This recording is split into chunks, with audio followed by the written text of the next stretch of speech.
dia a todos. Senti-me muito honrada com o convite para fazer essa apresentação de caso clínico. Na verdade, eu sou muito pragmática, trabalho com o paciente. Não é que a gente não tenha reflexões, sem dúvida as temos, mas tenho saudades da época em que havia muita interação com os colegas e para mim é sempre uma grande oportunidade, uma alegria tremenda estar com os médicos espíritas, porque lá na Suíça a resistência é muito grande, então a troca é muito pequena com os colegas. Bem, vamos então ao caso que vai ilustrar muitos desses pontos que o Andrei abordou.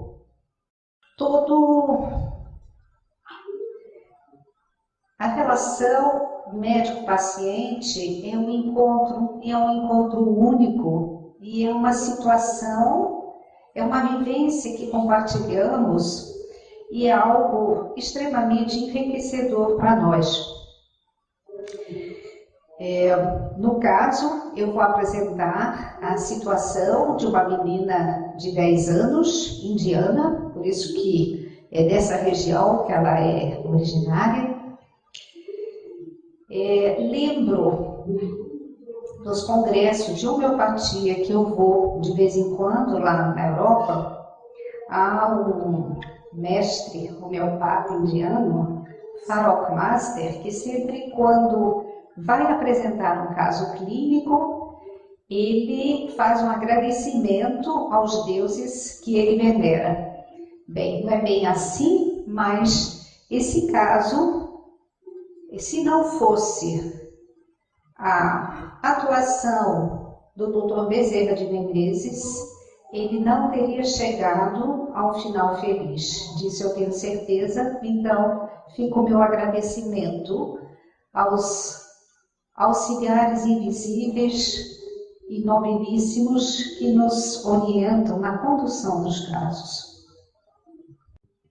Essa situação começou com um telefonema aqui em um hospital dia, onde essa menina, Viviane, ficou dos 6 aos 10 anos. É um hospital dia de pedopsiquiatria, onde ela foi alfabetizada e tratada durante 4 anos. Pedem-me então um acompanhamento ambulatorial e me convidam para reunião multidisciplinar. Eu imaginei que com 4 anos de hospitalização eu teria pelo menos meia hora de informação, mas não foi assim. Eles passaram em revista os 18 jovens e crianças que lá estavam e para a minha paciente eu tive talvez 10 minutos. E desses 10 minutos falaram do desempenho escolar, que ela era irregular, que ela trapaceava um pouco, informações não muito relevantes. E uma das professoras falou dos comportamentos insólitos que ela tinha, mas que não poderiam mais ser considerados agressivos. Então ela relatou, ali é uma casa de 3 andares, não se vê muito, mas está numa área verde muito bonita. Há realmente um bom espaço para as crianças, é um espaço privilegiado e faz parte do serviço público.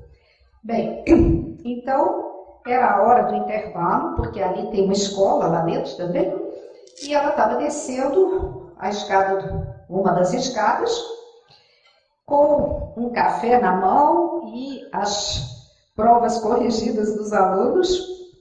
Aqui da Suíça não é o costume do cafezinho, é uma banheira de café que o pessoal gosta de tomar. Então ela estava com a sua xícara imensa de café, as folhas, começando a descer a escada, e eis que a Viviane salta sobre ela num movimento de afeição transbordante, e ela quase perde o equilíbrio e quase torna o café sobre as duas. Então, achei interessante o detalhe, mas nunca recebi informações sobre os 4 anos em que essa menina esteve lá. Bem, a anamnese me foi fornecida pela mãe adotiva. Era um casal de montanheses, que já tinha 2 garotos de 5 e 6 anos, quando eles tiveram a ideia que, em vez de ter uma menina eles próprios, eles poderiam adotar.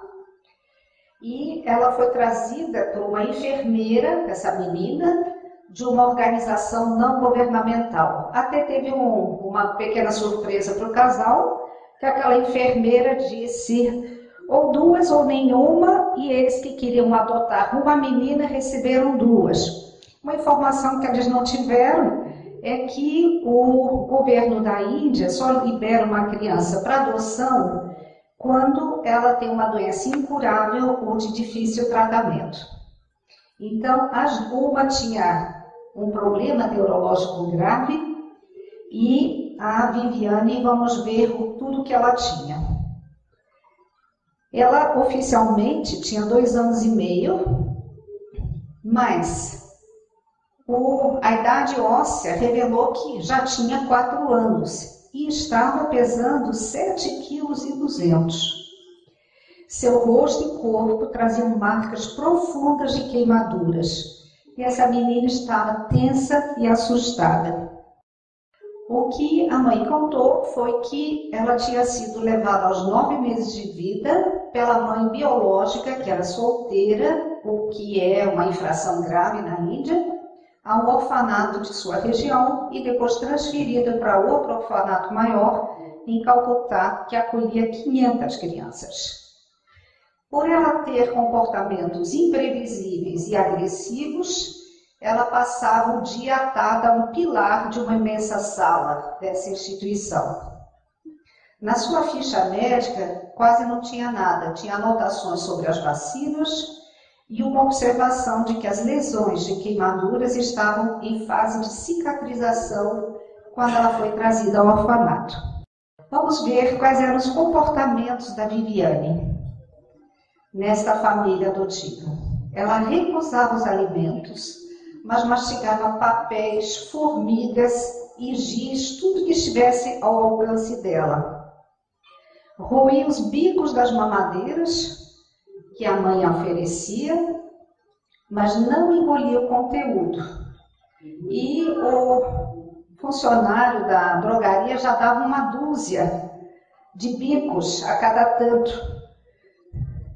Ela teve que ser internada para ser hidratada e passou a aceitar 30 ml por mamada e levava-se uns 50 minutos para tomar esses 30 ml. Ela dormia pouquíssimo, estava sempre de olhos abertos na caminha e tinha terror noturno. Exames clínicos. A menina chegou com uma pneumonia com derrame pleural e muitos parasitas intestinais. Ela foi levada para o centro universitário da cidade de Lausanne para atendimento de queimados e lá eles concluíram que as lesões tinham sido produzidas por febre incandescente em 3 períodos diferentes antes dos 7 meses de vida. Para os peritos, não havia dúvida que houve intencionalidade. A interpretação dos funcionários do orfanato é que a mãe pretendia usar a menina como mendiga para obter recursos. Ela fez testes psicológicos em diversos momentos e ela tinha uma inteligência normal e uma boa capacidade de aprendizado. Bem, houve uma série de contratempos assim que a menina foi adotada. O pai, que era lenhador, perdeu o emprego e eles tinham uma chácara da família e receberam uma carta do governo. O governo ajuda muito os agricultores, mas eles disseram que nessa carta dizia que para eles conservarem a chácara, ao menos um dos pais tinha que se submeter ao exame federal de agricultor. E nisso, foi uns 2 anos depois da Viviane chegar, e a mãe estava gestante de uma menina, e ela então se preparou para esse exame. Os dois garotos de 5 e 6 anos se revoltaram muito contra a intrusa, que monopolizava as atenções da mãe e os mordia. Botaram Viviane, assim que ela estava caminhando um pouquinho melhor, no jardim de infância, mas ela foi rapidamente dispensada. E quando ela atingiu os 6 anos, ela foi colocada na escola da aldeia, mas 2 meses depois, eles recusaram que ela continuasse lá por causa dos seus maus comportamentos, que eram considerados delinquentes e agressivos. Chegamos então à primeira consulta, que foi nessa época em que eu estava fazendo a residência, em janeiro de 99. Viviane se apresentou assim como quem se apresenta em cena. Eu sou uma Luvini, da aldeia de Monsoci. E ela ainda respondeu a minha pergunta, o que ela queria alcançar, e ela disse: ajuda para conquistar o meu lugar.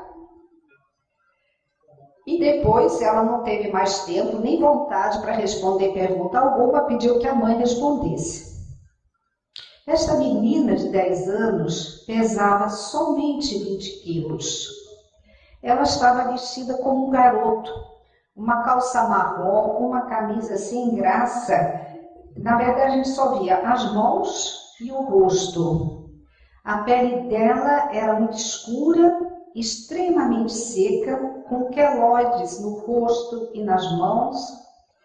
As bordas desses queloides tinham lesões vermelhas de coçadura e fazia uma espécie de moldura. E o aspecto dela era quase de um réptil.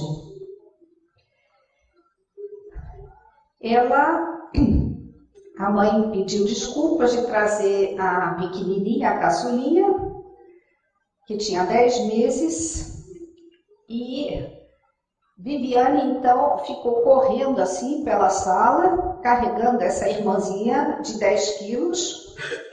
E quando a mãe conta de uma relata uma reação violenta que Viviane teve, a Viviane vem, coloca o bebê assim na quina da mesa e sai correndo. A mãe estava falando. E foi assim surpreendente, porque o bebê naturalmente caiu, ia cair de cabeça, a mãe para o bebê no ar e continua tranquilamente fazendo o seu relato. Eu acho que a mãe estava acostumada com esse tipo de comportamento dela e nem se chocava mais, eu que fiquei alarmada. Bem, essa situação pouco comum, graças a Deus, merece algumas considerações e análise.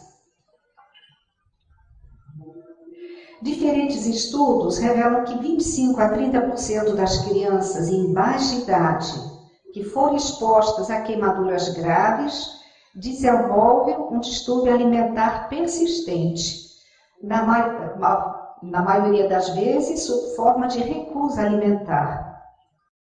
Pelo histórico, supomos que faltaram as bases para a criação de vínculos afetivos seguros no período pós-natal e nos primeiros anos de vida.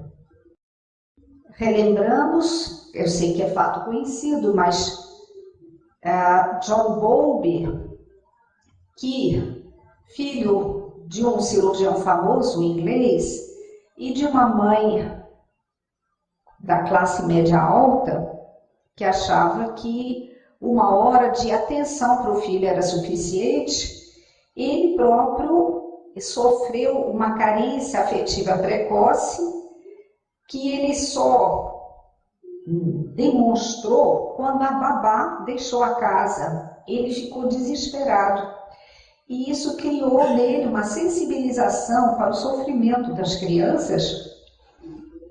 E ele fez trabalhos notáveis na Inglaterra nesta área. Ele se tornou médico e psicanalista. Ele criou essa teoria do apego, da vinculação, né? Descreveu os comportamentos que o bebê tem naturalmente para manter próxima a sua cuidadora, o chorar, o agarrar-se, o contato visual, o sorriso, são também estratégias de sedução. E o normal é que o recém-nascido, para ter um desenvolvimento sadio, social e emocional e até de suas competências, ele precisa ter ao menos um cuidador que se ocupe dele, quer seja mãe ou outra pessoa. Na verdade, o Bowlby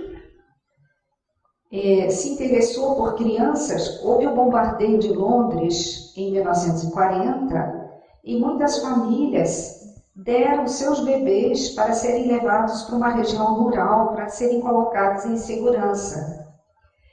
E a surpresa dolorosa foi que a maioria dessas crianças morreu. Elas não se alimentavam, recusavam o alimento. Vendo as imagens que são terríveis dessas crianças que, portanto, que no entanto tinham cuidadoras, enfermeiras, elas eram banhadas, elas eram alimentadas, mas elas definharam e perto de 70% morreu. O mesmo aconteceu com as crianças judias que vieram da Alemanha e de outros países ocupados. Então, Bowlby estudou essas crianças. Ele estudou também jovens delinquentes e constatou que haviam sofrido negligência afetiva grave e prolongada nos primeiros 5 anos de vida. Bem, o outro, René Spitz, vou procurar ser breve, também se interessou pelo desenvolvimento precoce da criança, mas o foco dele foi um pouco diferente.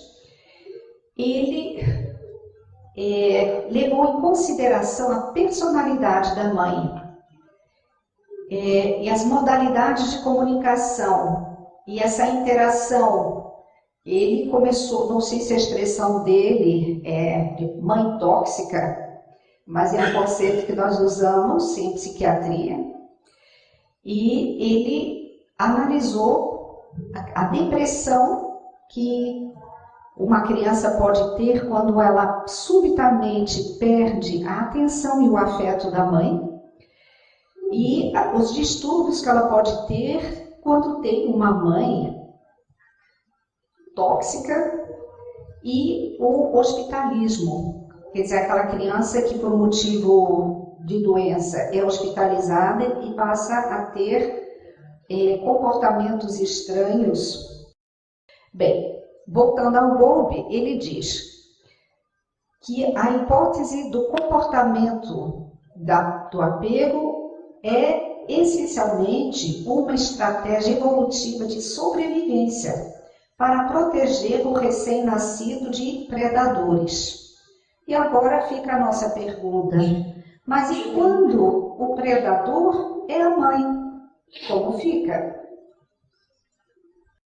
Intencionalmente, esse slide não tem nada escrito, mas é uma reflexão que nós fazemos. Normalmente, quando trabalhamos no serviço especializado, para certas situações, recebemos ajuda especializada.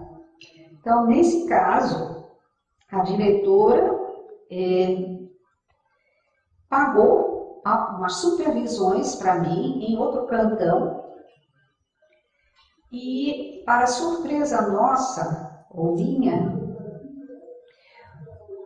praticamente todos os casos difíceis, ou mais difíceis que eu tive ao longo desses 5 anos em que eu trabalhei para essa instituição, quando eu ia no especialista, quer seja de abuso sexual ou outro qualquer distúrbio grave, o especialista era extremamente respeitoso, eu era bem acolhida, expunha a situação, e depois eu recebia uns tapinhas no ombro e dizia: continue, você não vai ver efeito, mas continue, vale a pena. mostrando que eles não acreditavam que pudesse ter um final feliz, ou mais ou menos. Era assim uma espécie de consolo para mim, para eu aguentar a ideia de que não poderia haver, numa situação tão grave assim, um final feliz. Observei que Viviane era muito viva, falante, se expressava bem, tinha um bom vocabulário e preferia, não gostava de falar dela. Ela falava da aldeia, das suas colegas de turma. Agora, enquanto ela falava conosco, ou que fazíamos algum tipo de jogo, ou ela desenhava, ela fazia comentários. Por que a senhora, lá na sala de espera, falou tal palavra? Deve estar errada, porque ela está falando de tal assunto, essa palavra não está certa. Ou então ela dizia, viu só, esse carro aí é importado, ele foi fabricado em tal lugar, passava todas as informações, tudo sem perder o fio do diálogo dela comigo.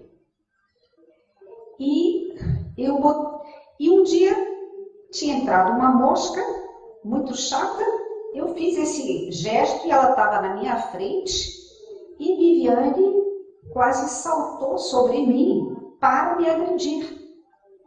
Eu fiquei muito surpresa com isso. Juntando esses elementos todos e com o fato dessa menina praticamente não dormir, quando a mãe ia de noite lá nos quartos das crianças ver como estava a menina de olhos abertos, em geral. Esta menina não era imperativa, conforme tinham considerado lá na clínica, e sim, era um estado de hipervigilância por um estado de estresse pós-traumático. Com tudo que ela viveu, ela estava vigilante para não ser agredida, o que é natural. Bem, o que ela tinha pedido era auxílio para conquistar seu lugar. E o seu lugar, na cabecinha dela, meu lugar era a aldeia. Mas, já na segunda semana de aula, naquela escola da aldeia, houve um incidente. Na hora do recreio, Viviane bateu em 3 meninos bem maiores do que ela, e um ficou em observação no hospital. Tudo aconteceu tão rápido que o professor que estava nas imediações nem teve tempo de intervir. E os garotos deram de apelido o demônio que faz karatê. Bom, ela era pequenininha, 20 quilos, escura, bom. E ela contou isso, mas estava despreocupada e disse simplesmente, quem procura acha. Mas aí vem a primeira amiga dela. Ela se encanta com uma menina que chegou na aldeia e divide tudo com ela. O material escolar, a merenda, os brinquedos, os livros, faz os deveres com ela. Enfim, tudo que ela julga que é o papel de uma amiga. Mas eis que surge um novo incidente. Ela chega aflita à consulta umas 2 semanas depois e diz, vão me detestar na escola. Bati na pessoa que mais gosto. Minha amiga conversou com outra colega de turma no recreio, elas riram, foi intolerável para mim. Ajude-me. Quero escrever uma carta, ela precisa me perdoar. Então ela escreveu uma linda carta, levou quase 2 horas, não tinha ninguém, ela era a última paciente do dia. Então, cada letra tinha que ter uma cor e umas gavinhas, enfim, assim ela escreveu a carta e correu tudo bem, ela foi bem sucedida. O tempo passou. Um dia ela chega com um aspecto muito cansado. A única coisa que ela tinha de bonita eram os cabelos, mas esse dia os seus cabelos estavam oleosos. E quando eu perguntei se ela tomava banho, porque naquela região o pessoal não gosta de tomar banho, não é que falte água, falta o costume. E ela disse, pois sim, que mamãe deixa a gente deitar sem tomar banho. E eu digo, então por que o teu cabelo está assim? E ela diz, todas as noites eu vejo monstros entrando pela janela do meu quarto. Eles são deformados, uma mistura de gente e de bicho. Tem a cabeça machucada. Eles riem de mim e gritam maldições. Eu me escondo debaixo do edredom, mas continuo vendo eles assim mesmo.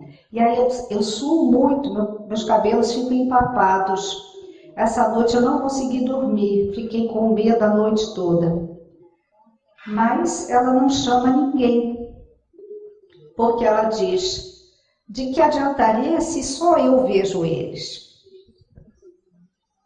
Bem, com essa informação e com esse conhecimento que eu já tinha dessa menina, de uns 5 meses de acompanhamento, eu pesquisei um medicamento homeopático apropriado, estudando todos os que estão associados a comportamentos violentos e visões de monstros. Lendo o livro O Princípio Espiritual da Homeopatia, de Shankaran, encontrei o seguinte parágrafo. O medicamento Licinium está indicado para uma pessoa que foi torturada, principalmente se o foi por alguém em quem confiava e de quem dependia.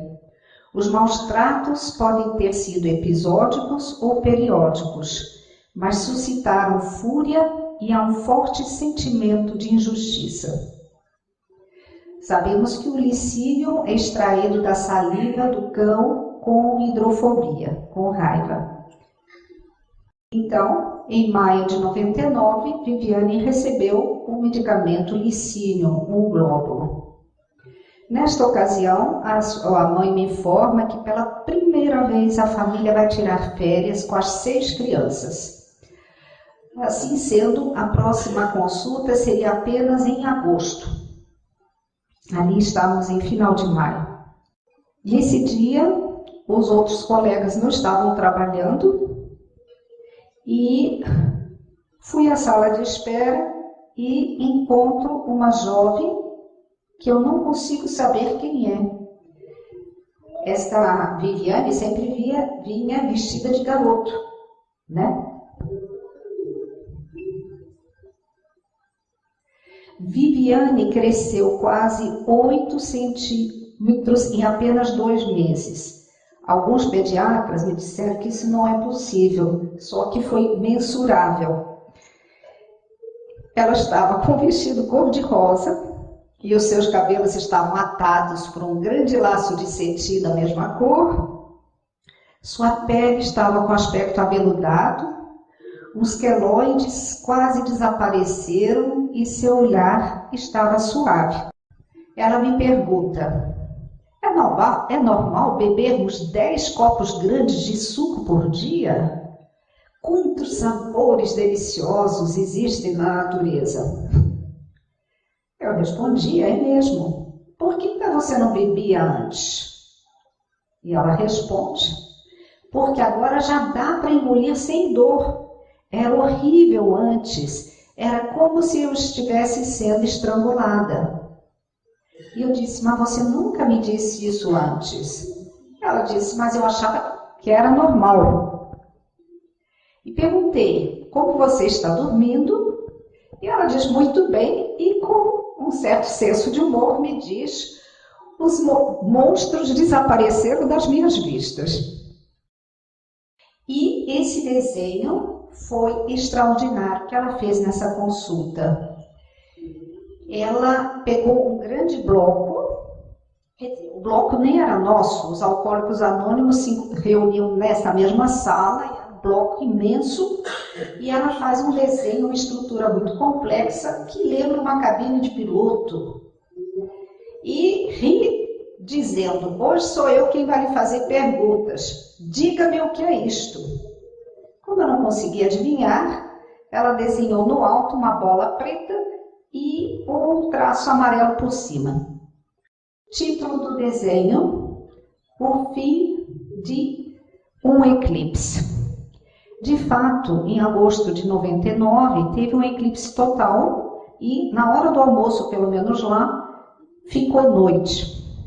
Mas, simbolicamente, é o fim do eclipse desta menina. A partir daí, ela entrou numa fase maravilhosa. As consultas, a pedido da mãe, foram espaçadas a 2 por mês. Ela fez progressos notáveis na escola, mas sobretudo na socialização. Ela me diz: não vale a pena brigar com os garotos. Eu ganho deles se for brigar, mas já não me interessa.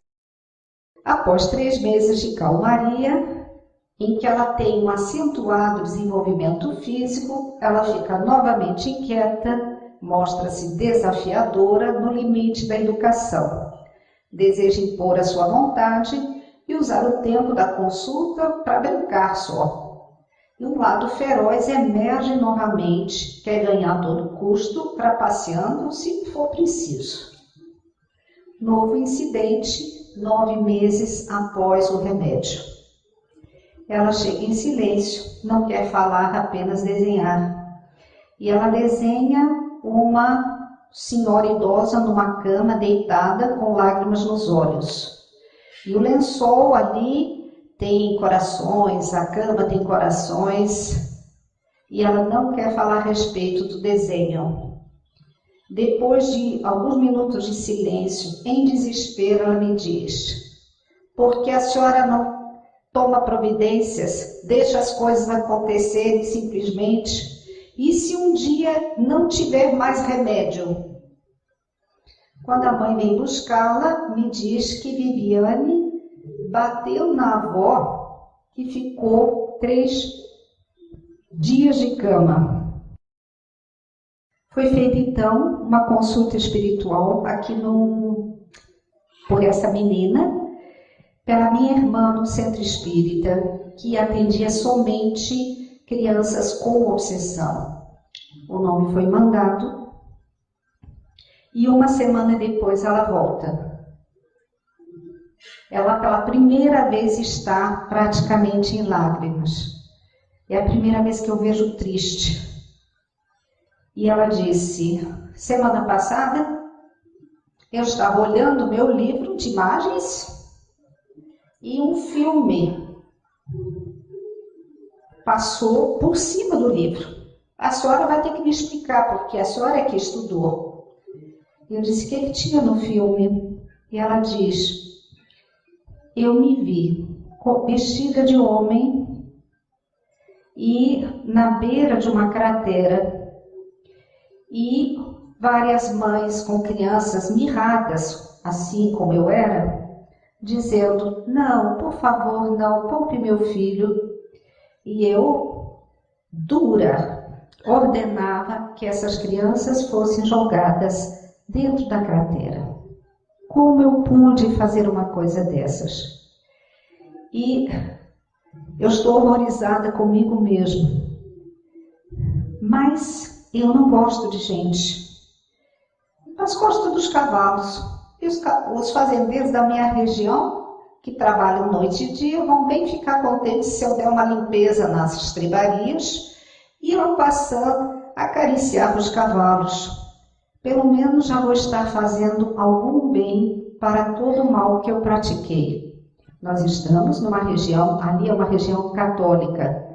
Ninguém fala de reencarnação. Esta menina não tinha dúvida alguma que ela se viu numa encarnação como homem e, de maneira impressionante, prontamente tomou uma atitude.